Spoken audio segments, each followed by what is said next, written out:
I'll do just a quick overview here. Bean cooler with your stirring arms. This comes off of here. There's just a pin that goes in a slot there. So it's supposed to just be kind of loose. It kind of floats in there a little bit.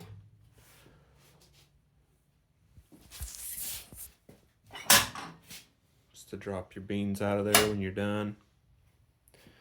Underneath here is a blower that's specifically for the bean cooler. Sucks air down through the cooler. It's your dump handle. If you go all the way up, you can see into the roast chamber. There's a 1/8" gasket material there that seals that off. There you can see the temperature probe from this side. Of course, your trier. Gotta flip it over to get your sample. Store it locked in like that, upside down.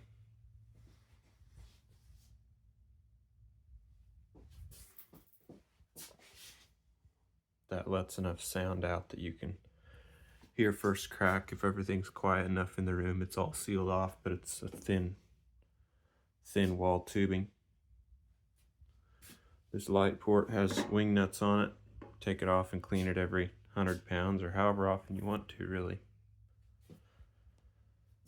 That's how you drop your beans in from the hopper. This hopper has a latch on it and a lid.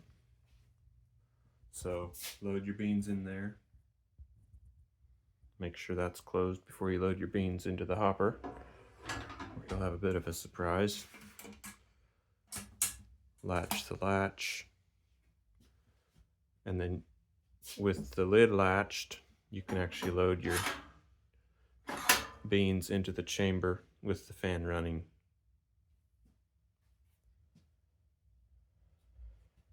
Control panel, so this is your heat enable switch. If that's off, your heat is not going to turn on ever. So you got to have that on for anything to work. That's your manual control knob. This is the auto manual switch. So if you want to run it in auto or off of artisan, you want to press that switch. So if the light's on, it's in auto. If the light's off, it's manual control. Means that knob will start working. Bean cooler blower switch. So that turns on the blower for the bean cooler. This turns the stirring arms on. And this is the enable switch for your loft blower. Once again, same deal. This is if artisan's controlling it. This is manual control. So if the light's on, it's in auto. This knob has no effect. As soon as you turn that auto switch off, your knob works. If the enable's on.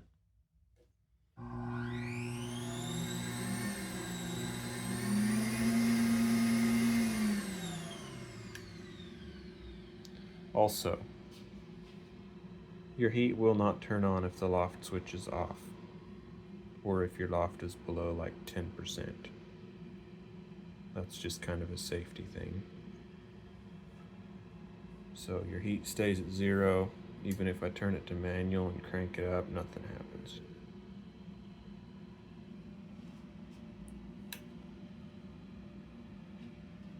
This control panel is removable. You just loosen that up, pop this thing off of the mount, and then these plugs also unplug. I'll ship it with it unhooked probably. It's your screen mount here. It's just a pretty standard gas shock mount.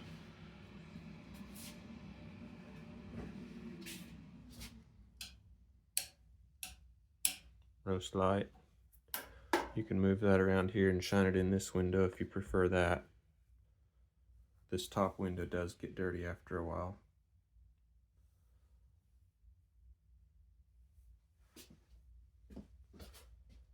Then you can see some of the thermocouples here. This is for your exhaust temperature. This top one is for your chamber wall temperature, so it's actually reading how hot the metal is. And then this is your bean temperature probe, sticks inside the chamber.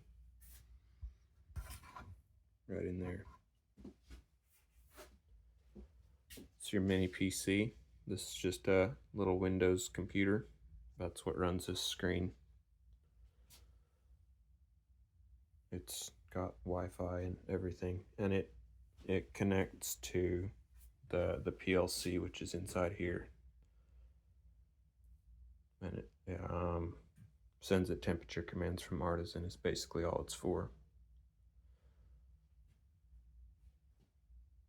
And of course gets data from the PLC to show it in Artisan as well. There's your plug, 60 amp plug. I'll come around the back now. This is a little motorized damper. It keeps smoke from back feeding down this tube and up through the blower, which is what happened on the first one of these I did like this. So I put this little motorized damper in. It opens when the bean cooler turns on, but it does take a few seconds to open up. So I have the bean cooler blower set to turn on. I think it's 20 seconds after first crack. So that gets fired up. The damper gets opened up before you ever drop your beans in there. Here's your air filter. It's a stainless steel air filter. I originally used a cloth one, and that started plugging up after a while. Stainless seems to work a lot better. Just take it off of there, blow it out with compressed air to clean it.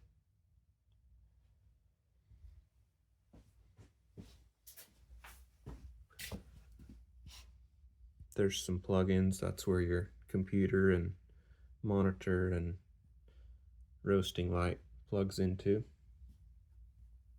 I wouldn't use that for anything else, really. It's only got a 15 amp breaker internally. Oh, and then these guys are just filters. So there's an exhaust fan or a ventilation fan right here. So this fan blows out and it sucks air in through those two filters up there. So it kind of keeps the interior of everything cool. So periodically you'll want to check these filters.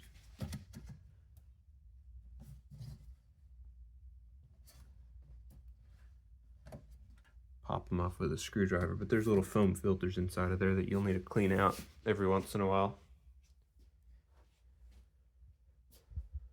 Chaff collector. This has a little slide gate on here, so you can actually, if you're roasting and you want to empty out the chaff collector, you can actually close that off to empty this. It's just got latches here. And it's a drawer that pulls out.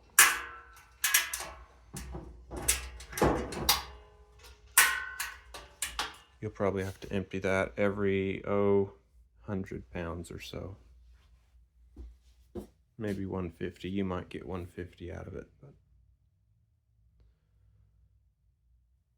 I prefer not to use flex ducting. That's a temporary thing. But yeah, I've got the exhaust coming from the roaster into the chaff collector, coming out the top of the chaff collector into this Y.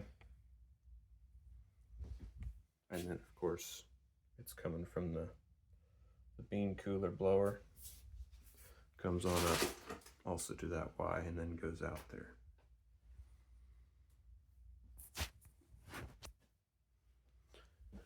These are some sound deadening panels I got off Amazon.